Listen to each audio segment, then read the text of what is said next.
대표적인 지역들이 금천구, 독산동, 거기가 신안산선 지나가잖아요. 네네네. 동 그리고 또 관악구에 가시면 이라고 있습니다. 네네. 동네가 또 별도로 있어요. 그래서 네, 안녕하세요. 5월 셋째 주 웰스 브리핑 시작해 보도록 하겠습니다. 네, 오늘도 한국경제 우리 수석 전문위원이신 배준희 대표님 나와주셨고요. 안녕하세요. 네, 그리고 저희 동국대 행정대학원 경공매 최고위 지도 교수님이신 우리 임경민 교수님 나오셨습니다. 네, 안녕하세요. 안녕하세요. 네, 반갑습니다. 안녕하세요. 네, 반갑습니다. 안녕하세요. 아니 진짜 네. 최근에 막, 네. 막 뉴스가 막 뜨겁더라고요. 막 네. 엄청 막 지금 다시 집값들이 막 오르고 지금 아마 많은 사람들이 또 오르네 이러면서 네. 네, 댓글들이 막 시끌벅적 하더라고요. 그렇죠. 이때 이제 저희는 이제 지금 현상이 어떤지를 좀 알아야 될 것 같고 그리고 그럼 우리는 어떻게 해야 되는가 그런 것들에 대한 얘기를 좀 해봤으면 좋겠습니다. 네. 네. 먼저 제가 기사를 좀 봤는데요. 막 10평대 빌라가 막 15억이다. 막 성수 후광에 이제 금호 자양 막 재개발 들썩한다. 10평대 빌라가 막 15억 한다는 뭐 이런 지금 재개발 그 기사를 제가 봤습니다. 네네. 네. 요거 지금 어떻게 보셨나요? 이런 기사 혹시 보셨는지? 그러면 기사 당연히 봤고요. 저희는 현장 실무에 있다 보니까 지금 성수 전략정비 4지구, 3지구, 2지구, 1지구, 그 다음 이제 그 옆이 또 자양 4동이잖아요. 일부 지역은 이번에 신석 통합 계획으로 또 지정된 곳들이 있어요. 그래서 네네. 실제 내가 투자할 수 있는 금액들을 봤더니 현금 자산은 한 10억 정도는 있어야 되겠더라고요. 네. 그리고 매매 금액은 한 15억 정도 이렇게 올라가고, 제가 놀랐던 거는 최근에 이제 개발 이슈가 있는 지역들, 막 연본 부여 받아서 지금 추진하고 있는 지역들 있잖아요. 네네. 이런 지역들도 가격이 굉장히 가파르게 올라가고 있습니다.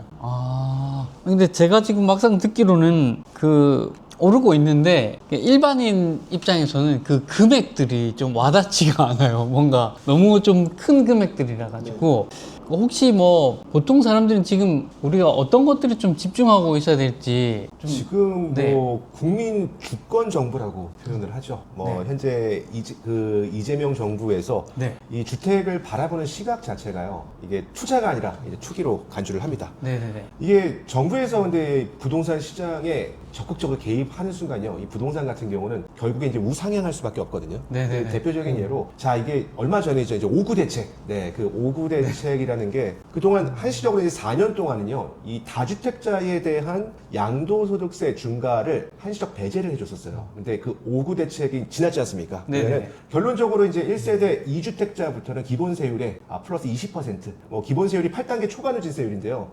최고 45%라고 하면 이제 앞으로 2주택자는 이제 플러스 20%, 네네. 3주택자는 이제 플러스 30%의 징벌적 과세가 이제 예정이 돼 있고, 그리고 이제 실수요자 1세대 1주택 혹은 무주택자일지라도요, 이게 15억 이하에 대한 그 부동산 투자를 할 때에는요, 최대 그 6억까지 대출이 가능하고, 그리고 15억 초과 25억 원 이내에서는 4억, 거기에 또 25억 초과되는 부분들은 2억까지인데, 거기에 DSR까지 적용을 하게 되면 실질적으로 대출을 받기가 굉장히 어려운 시국입니다. 결론적으로 네네네. 지금 앞으로의 이제 주택 규제를 계속적으로 한다라는 것은 그만큼 이 한 채를 갖고 있는 그 부동산 소유자들의 희소 가치가 더 높아지기 때문에 네. 제가 이제 누누이 말씀드리는 매가 증전 네 가지와 네, 매가 증전. 네. 변해 갈 겁니다. 첫 번째 그 매 같은 경우는요, 매물 품귀 현상이 이제 발생될 거고요. 두 번째 가격은 앞으로 계속 우상향할 수밖에 없다. 가격은 상승할 수밖에 없다라는 것. 증은 한마디로 이제 이러지도 못하고 저러지도 못하는 주택 소유자들이 자산의 대물림을 해주는 목적하에 증여 플랜으로 많이 이제 발생이 될 거고요. 네네네. 그리고 마지막입니다. 전세가 폭등, 그리고 전세 아이고. 품귀 현상. 네. 결론은 있는 자들은 더욱더 부를 증식시킬 수밖에 없는 거고, 없는 자들은 뭔가 레버리지를 활용할 수 없기 때문에 풍선 효과로 오피스텔이라든가 이런 수익형 부동산으로 자산이 이전될 것으로 예상하시면 됩니다. 네네. 지금 안 그래도 방금 말씀해 주셨는데 어쨌든 이제 그 물건이 매물이 없어지다 보니까 당연히 수요와 공급 법칙에 의해서 그렇죠. 이게 가격이 올라갈 수밖에 없다라고 좀 느껴지거든요. 네. 제가 듣기에도 그렇고 제가 알고 있는 짧은 상식으로도 오를 수밖에 없는 건데 이렇게 올랐을 때 전세가 막 오르면 매가도 올라가지 않습니까? 전세가 밀어 올려가지고 네네. 월세도 오르고 전세도 오르고 이럴 때 우리 보통 사람들이 집을 취득하려면 대출을 받아야 되는데 대출이 지금 안 된다고 말씀하시니 네네. 더 어려워진다고 말씀하시니 혹시 우리 임경문 교수님께 네. 그러면 지금 경매 쪽은 지금 분위기가 어떤가요? 오늘도 뭐 법원 입찰 현장은 늘 네네. 자주 다녀오시니까요. 네네. 어떤가요 지금? 오늘도 서울 동부지방법원에 저희가 입찰 현장을 갔었는데 아파트라고 되어 있는 것들 있잖아요. 네. 감정가 대비해서 이 낙찰 가격 자체가 감정가 100%다 넘겼습니다. 즉 일반인들도 향후 주택 가격이 오를 거다라는 곳에다가 배팅을 하고 있는 거예요. 지금 네. 실제 재개발 사업지에 그런 낡고 오래된 썩빌이라고 얘기하는 거, 썩은 빌라 이런 다세대 주택 같은 경우도 감정가 대비해서 보통 110 혹은 115 이 정도 금액에서 지금 낙찰이 되고 있습니다. 특히 재개발이 진행될 만한 지역들 그리고 이미 연번부여 신청을 했던 지역들 네, 이런 네. 지역들이 굉장히 가격대가 높아지고 있습니다. 네. 그러면은 좀 저도 막 궁금한 건데요. 지금 경매에 들어가서 네. 어떤 그 물건 하나 낙찰을 받았어요. 그럼 이게 대출이 나오나요? 이게 생애 최초 같은 경우는 이 규제 지역 안에서도 대출이 나옵니다. 나오는데 기존 주택을 갖고 있는 분들 같은 경우는 이 규제 지역에서 낙찰을 받더라도 대출 자체가 안 나옵니다. 그러면은 생애 최초인 분들만 대출을 일으켜서 네, 그렇죠. 살 수가 생애 있겠고. 최초나 네. 무주택자이신 분들, 네, 그분들 네. 같은 경우는 대출이 좀 나오긴 합니다. 그러면 경매를 통해서 좀 그래도 제가 알기로는 경매를 통해서 사면 그래도 기회가 있다라고 저는 네네. 느꼈는데 네. 그런 부분은 어떤 부분인 건가요? 그러면? 지금 재개발이 막 진행되는 지역들, 이미 연번부여가 된 지역들은 가격이 프리미엄이 붙기 시작을 했어요. 그런데 이 재개발 사업지라는 게 특징적인 부분이 뭐냐면 재개발 사업지 옆이 또 구역 지정 요건에 부합하면 재개발이 또 됩니다. 그래서 무주택이나 생애 최초 주택을 구매하시는 분들이라고 하면 그런 지역에 아직 프리미엄이 형성되지 않은 지역, 그런 지역에 연립 다세대 물건들을 입찰을 하시는 것이 훨씬 더 좋습니다. 네. 그런 방향성이 있군요. 네네. 지금 경매 입찰 현장 분위기는 뜨겁나요? 입찰 현장 분위기가 굉장히 뜨겁고요. 그리고 지금 내 집 마련하려고 네. 법원에 오시는 분, 입찰 보증 오시는 분들이 굉장히 많아졌습니다. 감사합니다. 혹시 빌딩도 아주 연예인 빌딩 자산가로 엄청 유명하시잖아요. 그래서 혹시 빌딩도 경매로 많이 사는 걸로 제가 알고 있는데 네네. 빌딩 경매 시장은 좀 어떤가요? 보통 빌딩이라는 게 일반 사람들은 꿈도 못 꾸는데 제가 이제 옆에서 이제 서당계 3월 풍어를 읊는다고 들어본 바로는 일반인들도 상당히 접근이 가능하다고 제가 봤거든요. 그런 부분에서 좀 한번 말씀해 주시면 감사하겠습니다. 네, 크게 이 부동산을 취득하는 과정이죠. 누구나 다 이렇게 싸게 사고 싶어 하고 또 파시는 분의 입장에서 많이 받으려고 할 거고 그게 이제 일반 매매 시장이 있고요. 그리고 이제 법원 경매 시장이 있습니다. 근데 이제 꼬마 빌딩 같은 경우는요. 일반 매매 시장은 그냥 4848, 사고 팔고 사고 팔고라는 그 관점이라고 하면은 이 법원 경매 시장에서는 낙팔이라고 표현하거든요. 낙찰 받고 팔고, 낙찰 받고 팔고. 네, 그렇게 이제 표현을 하는데 이 주택 시장에 대한 프레스가 굉장히 지금 강하잖아요. 네. 굉장히 강하지 않습니까? 그러니까 네네네. 현재 이재명 정권에서 바라보는 시각 자체가 주택은 투자다? 아닙니다. 투기다. 네, 그리고 1세대 1주택자 그간 이제 장기보유 특별공제를 적용시켜서 이게 보유기간, 거주기간에 따라서 최대 80%까지 공제를 받을 수 있었거든요. 근데 최근 또 이제 범여권에서 발의안이 이제 나왔었죠. 이제 1세대 1주택자라고 할지라도 장기간 보유했을지라도 최대 2억 원까지만 그 공제를 해주겠다. 그래서 아마 이제 조만간에 좀 세제가 한번 개편되지 않을까 생각이 들고 그거의 틈새 시장으로 이 꼬마 빌딩 시장이 굉장히 좀 핫하게 지금 떠오르고 있거든요. 이 꼬마 빌딩 시장 같은 경우는 이 은행 레버리지를요 최대 90%까지 활용이 가능하고 평균적으로 70%에서 한 90%는 받을 수가 있습니다. 나옵니다. 그래서 대출이 잘 나오는. 네, 예를 들어 갖고 내가 한 10억짜리의 꼬마 빌딩을 낙찰을 받는다. 그럼 10억에 80%면 얼마죠? 네, 8억까지 대출을 받을 수 있고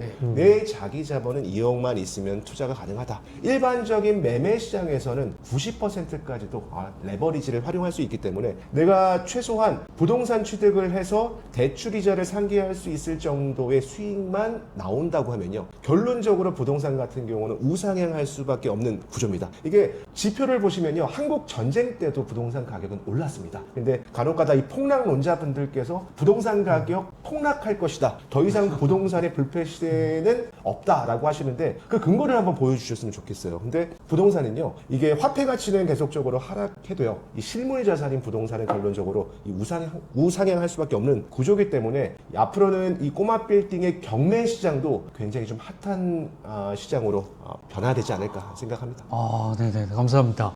정말 이제 제가 봤을 때 뭐 어떻게 됐든 사야 되는 것 같아요. 사야 되는 타이밍인 것 같은데 그 보통 저희 같은 일반인 경우에는 이거 사는 게 되게 좀 보통 쉬운 일은 아니거든요. 그래서 또 교수님 같은 경우에는 또 이제 재개발 쪽에 굉장히 또 저희가 깊으셔서 좀 저렴하게 제가 듣기로는 막 500만 원으로도 막 집을 산다고 하는데 좀 기가 막힌 금액 아닙니까? 그래서 어쨌든 그런 거에 대한 사례나 뭐 어떻게 그게 가능한 건지 좀 듣고 싶거든요. 실제 그 재개발 사업지에 우리가 재개발 사업지에 물건을 산다라고 하면 일반 매매만 생각을 하신단 말이에요. 그런데 재개발 사업지에 경매 물건들도 나옵니다. 그리고 네네네. 비규제 지역이라고 되어 있는 곳, 대표적으로 서울의 25개 자치구 외에 경기도 12개 지역이 규제적으로 묶여 있어요. 12개 지역이 규제적으로 묶여 있습니다. 3단 콤보라고 보통 얘기하거든요. 네네네. 토지거래 허가구역, 투기과열지구, 조정대상 지역. 그러면 이 지역 내에서는 기본적으로 연립다세대 재개발이 진행되는 그런 물건들을 사실 때 일반으로 사신다고 하면 토지거래 허가도 받으셔야 되는 상황이 벌어질 수가 있어요. 특히 네네. 신속통합기획이나 민간 재개발 같은 경우는 그러는데 경매로 저희가 낙찰받게 되면 토지거래 허가 안 받아도 되고요. 실거주 안 해도 됩니다. 그리고 낙찰받은 물건 그냥 전세 놓으셔도 상관없어요. 그 규제를 모두 다 피해갈 수 있는 게 경공매예요.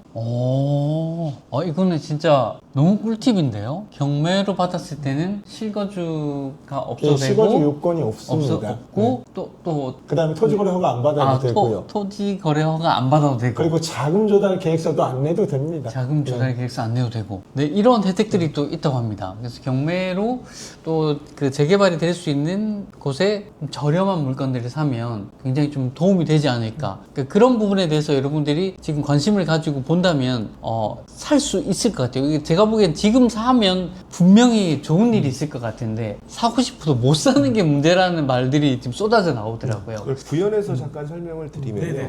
교수님께서 너무 잘 설명을 해주셨는데 네. 이 토지 거래 허가 구역 내에서 부동산 일반 매매로 취득을 한다. 그런 거래 같은 경우는요. 이 지자체의 승인이 없게 되면 그걸 유동적 무효 상태라고 하거든요. 그건 이제 강행 규정입니다. 예, 그래서 내가 가령 부동산을 뭐 한 5억 원짜리 부동산을 이제 한 채를 샀어요. 그래서 매매 계약을 체결을 했습니다.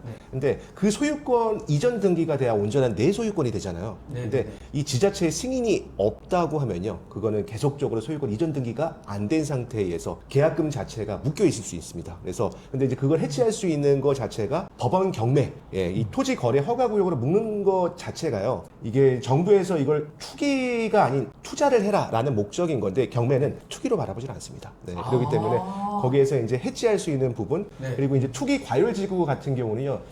두 명이서 지정을 할 수가 있습니다. 국토교통부 장관 그리고 시도지사가 이제 지정하는 건데요. 이 투기 과열지구를 지정돼 있는 곳이라고 이제 하게 되면 그만큼 부동산이 우상향하는 곳이거든요. 그렇기 때문에 일반 매매 시장에서는 지금 굉장히 이 취득하기가 어렵지만서도 그거에 이제 상대적인 좀 풍선 효과이자 도매 시장이라고 평가하는 이 법원 경매 시장은 굉장히 좀 핫하게 앞으로도 핫하게 진행되지 않을까 생각합니다. 네네. 그러면 혹시요, 그 건물도 법원 경매로 사면 좀 되게 싼 것도 있나요?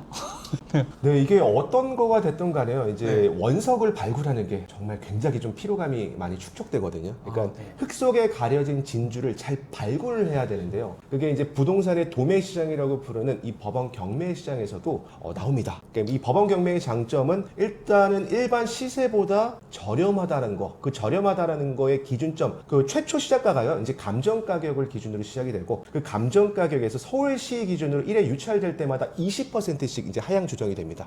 뭐 가령 10억 원짜리의 건물이 경매 시장으로 나왔다. 그럼 감정가가 예를 들어서 한 8억 정도가 된다. 그럼 8억 원에 1회 유찰되면 얼마죠? 네, 20%가 하향 조정됩니다. 그리고 20%에서 또 한 번 유찰이 되면 40%가 이제 더 디스카운트가 되는 거기 때문에 그 유찰된 것들에 대한 권리 분석을 잘 하고 들어간다고 하면요. 정말 이 원석 그리고 황금알을 낳을 수 있는 그 진주를 찾을 수 있지 않을까 생각합니다. 아, 네네. 굉장히 박앤세일 하니까 그 할인가로 샀을 때는 건물도 뭐 자기 자본에 따라 다르겠지만 충분히 생각해 볼 수 있는 것 같습니다. 아무래도 또 그 성격은 다르지만 결국 이 부동산들은 지금 계속해서 올라간다. 메가 증전에서 아까 네. 매물이 잠기면서 가치가 올라가니까 오를 수밖에 없는 구조인 것 같고요. 그리고 이제 그런데 이제 사람들이 뭐 전세를 얻는다든지 월세를 얻는데 이런 것들이 지금 계속 오르고 있지 않습니까? 뭐 강북에서도 지금 뭐 월세 300만 원. 네, 맞습니다. 네. 그게 어디였죠? 제가 교수님? 최근에 네. 그 강북 쪽에 아는 부동산들이 있어서 거기를 방문한 적이 있었습니다. 네. 서울 강남권 여기 송파나 서초나 강남권은 주택 가격이 빠지는 시점에 그 지역에 가서 물어봤더니 그 지역은 10억 이하의 아파트들이 거의 대다수잖아요. 네네. 그런 지역들은 하루에 계약서를 4건, 5건씩 매매 계약서를 쓰고 계시더라고요. 대출 규제나 기타 이런 부분이 10억 이하까지는 6억까지는 대출 나올 수 있잖아요. 그러다 보니까 조금 더 내가 이참에 전세로 가는 것보단 집을 사는 게 훨씬 더 낫겠다. 이런 생각으로 매입을 하시는 분들이 굉장히 많아졌습니다. 아, 그래서 그 월세 제가 네네. 듣기로. 네. 아, 그리고 네. 월세도 네네네. 지금 전세 매물을 구하려다 보니까 전세 매물 하나에 막 임차인들이 3명씩, 4명씩 이렇게 달겨 붙는 거예요. 네네. 그러다 보니까 전세 매물도 사라지죠. 그러면 이제 월세라도 가야 되는데 월세 가격도 지금 계속해서 올라가고 있는 형편입니다. 그래서 지금 실제 방 2칸짜리가 월세가 원래 한 70만 원 정도였어요. 빌라 네네. 방 2칸짜리도. 근데 그게 지금 90만 원까지 이렇게 올라오더라고요. 그러니까 거의 20% 이상씩 올라가 있습니다, 지금. 아, 네네네. 그 정도로 올랐군요. 그러면 배 대표님, 혹시 만약에 지인 중에서요, 지금 막 전세를 구해야 되나, 월세를 구해야 되나, 네네. 아니면 내가 뭐 뭔가를 살 수 있나, 뭐 이런 것들을 혹시 물어본다면, 네. 딱 우리 조카라 생각하고 답변해 주신다면 어떤 조언을 해줄 수 있을까요?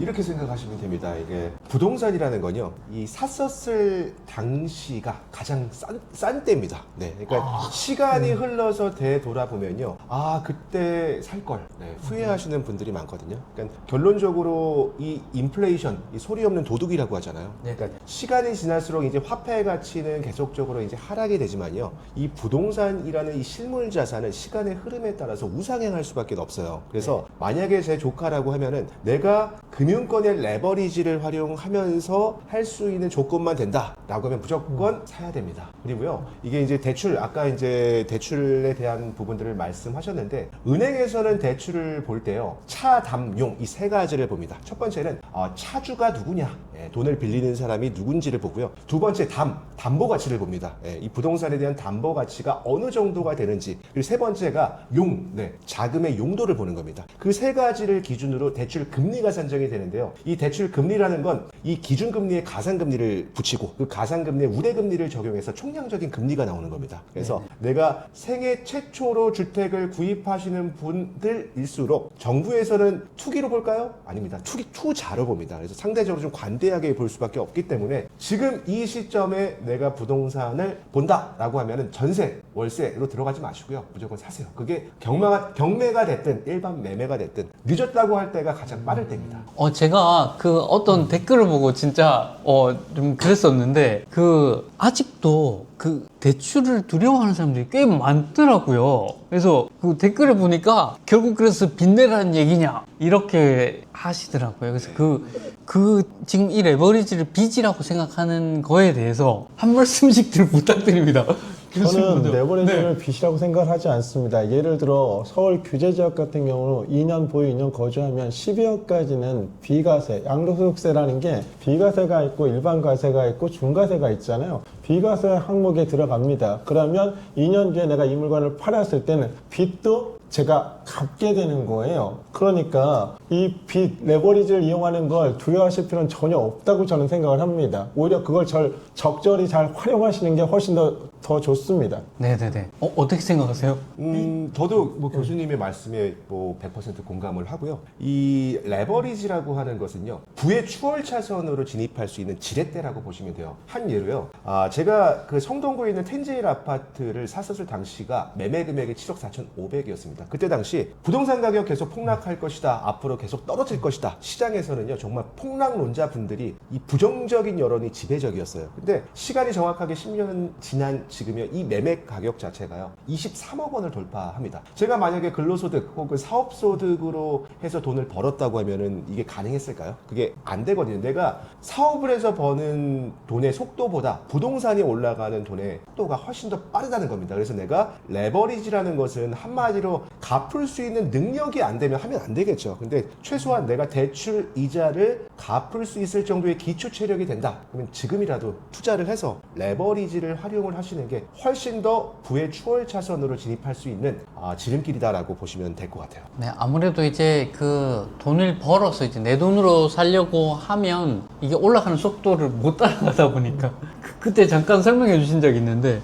제 월급이 만약에 뭐 200 벌다가 210으로 올랐으면 그때 건물 가치는 더 가파르게 올라갔다라는 거거든요. 그러니까 못 따라잡는 거죠, 결국. 그리고 하나 여러분들 좀 제가 팁을 드리면요. 요즘 막 유튜버 분들이 간혹가다 좀 잘못된 정보들을 주시는 경우들이 많으시더라고요. 물론 이게 이제 보통 이 부동산, 누구나 이제 인간 같은 경우는 그 탄생과 죽음 그리고 기억이라는 이게 세 단계의 사이클이 있는 것처럼 이 부동산 투자 같은 경우는요. 취득, 운용, 처분이라는 그 세 가지에 대한 사이클이 있습니다. 근데 보통 이 개인으로 부동산을 취득하는 경우는요. 양도소득세 구간 8단계 초과 누진세율 구간에 적용이 돼서 세금을 많이 내요. 근데 이제 그거를 어떻게 보면 이제 활용하는 방법 중에 하나로 부동산 매매 사업자를 내서 부동산 투자를 하는 경우들이 많거든요. 그렇게 네네. 되면은 이게 이제 단기간에 1년 이내에 보통 처분을 하게 되면은 보통 70%의 일반적으로 중과세를 내게 되고 2년 이내에 매각을 하게 되면 60%의 이제 세금을 내는데 부동산 매매 사업자를 내게 되면은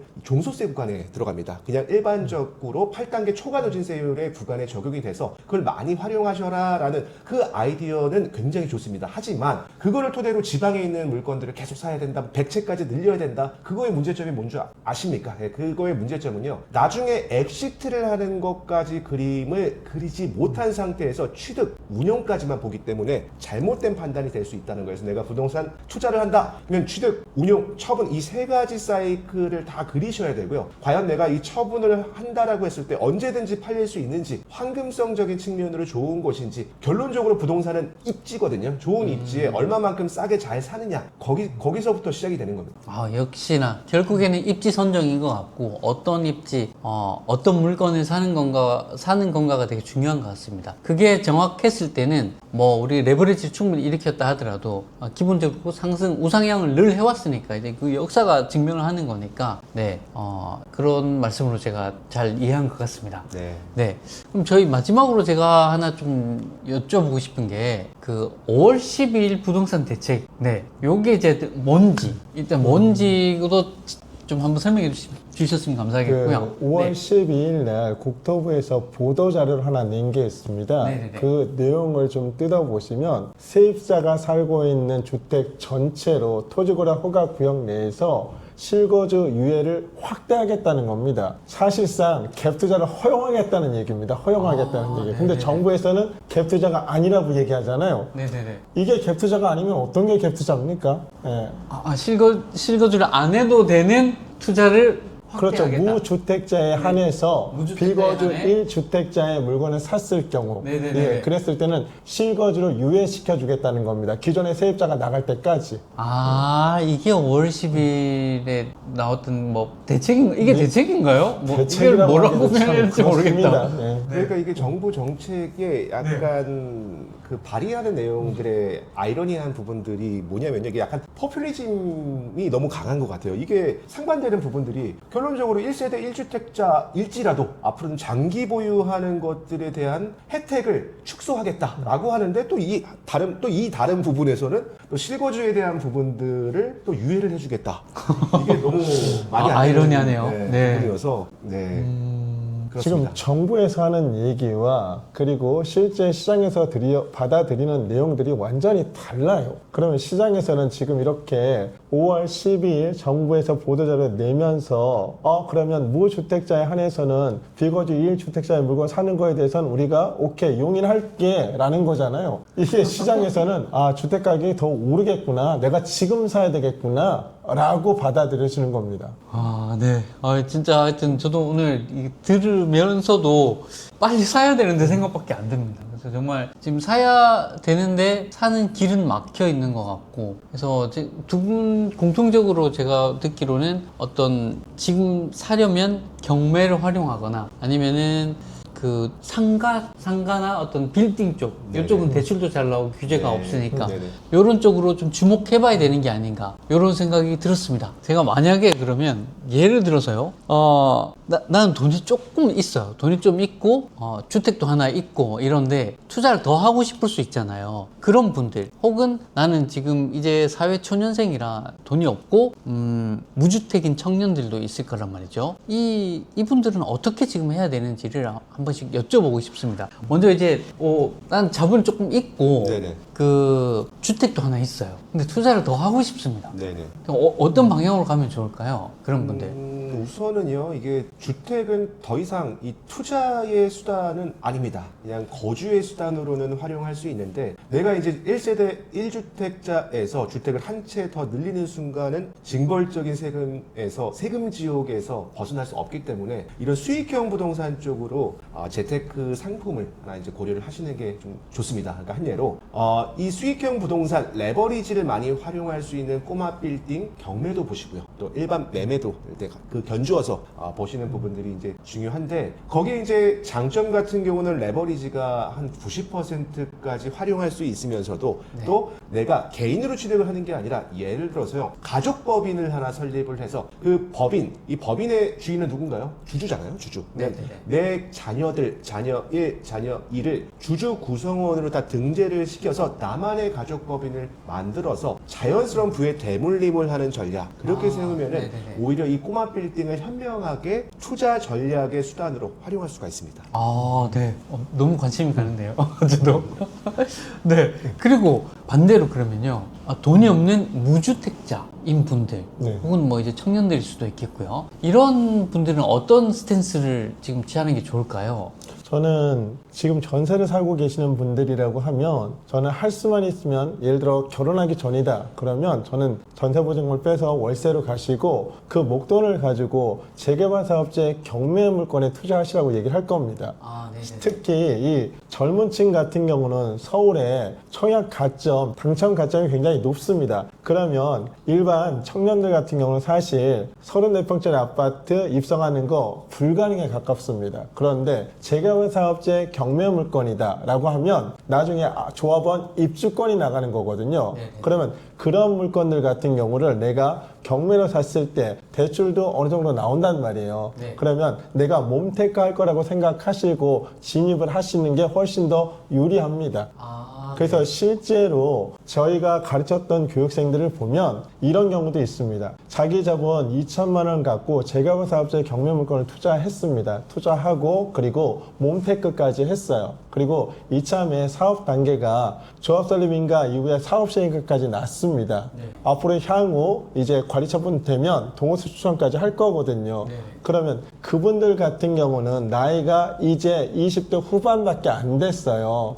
그러면 나중에 한 3, 4년 뒤에 예를 들어 공사가 진행이 되고 한다고 했을 때 프리미엄은 지금 현재 많이 올라 있는 상태이기도 하고요. 네네. 그러면 그런 물건들을 매입한다라고 하면 무주택이나 소득이 적은 분들이거나 가지고 있는 자산이 적더라도 34평짜리 아파트를 입성할 수가 있습니다. 그것도 서울 지역에 대표적인 지역들이 금천구, 독산동, 거기가 신안산선 지나가잖아요. 네네네.